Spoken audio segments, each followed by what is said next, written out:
March 4 ng gabi, bigla may pumasok na gunman sa court at wala nga basta na maril.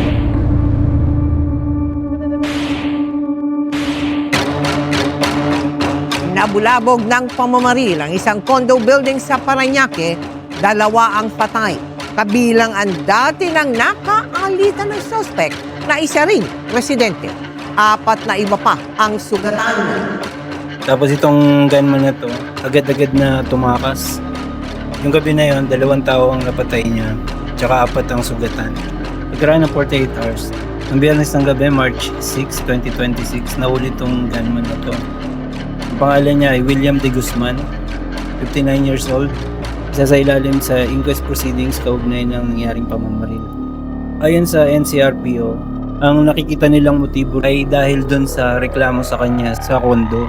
2 beses daw itong nangangatok ng bahay at may hinahanap na babae doon. Yung parang last week ng December and last week ng February, allegedly itong suspect ay kumakatok doon sa unit ng ating isa sa mga biktima. At yun nga, nagsumbong itong victim natin doon sa security at pinatawag sila ng security. Bakit daw siya kumakatok? Allegedly, parang may hinahanap siya na tao. Yung kinatok niya ng mga kapitbahay niya, nagreklamo sa security ng kondo at nagkaroon nga ng pagtatalo. Ngayon, dahil doon, pagkaraan ng ilang araw, itong suspect nga na to, nakita niya yung nagreklamo sa kanya doon malapit sa basketball court. Binaril niya daw doon sa ticket booth yung unang victim, isang 52 years old na residente rin ng kondo. Habang papatakas tong gunman na to, pumasok siya doon sa court at pinagbabaril niya rin yung mga player na nandun sa loob. Ang suspect, matagal na umanong naiingayan at iniinis sa mga biktima, kaya namaril. Ano, masaya ka? Ha? Popo mo! Bakit sa'yo yung damit na yun? Naingayan siya sa biktima na nakatira sa itaas ng kanyang unit.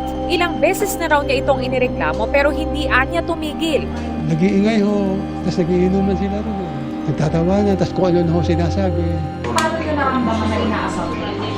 Kasi ho, paulit na sinasabi nila sa akin na yung company namin pumatay sa nanay mo. Ayon sa mga pulis, unang bumaba ang suspect mula sa kanyang unit papunta sa basketball court. Dito niya binaril ng malapitan ang 52 taong gulang na biktimang kanyang target na nanonood noon ng basketball. Matapos nito, makikita sa kuha ng CCTV na pumasok ang suspect sa loob ng basketball court at walang habas na namaril. Bakit po pati yung mga ibang nasa basketball court dinaril? Kasi ho, isip ko na baka yung pagbabarilin na rin nila ako, para nag-cover ako doon sa loob ng basketball court. Para kung yung mga taga roon, babarilin ako. At least meron akong depensa. Nagpulasa ng mga tao at bumagsak ang isa pang biktimang kalaunay namatay. Sa labas po ng court po na hinahabol po kami, doon po kami tinamaan na po. Si RJ po yung una pong natamaan. Noong time na yun po, hindi ko po siya nainda, hindi po siya masakit or anything po. Mas iniisip ko lang po na tumakbo para sa buhay namin. Isa sa mga naging biktima niya itong si RJ Gonzalez, isang aspiring na model at artist.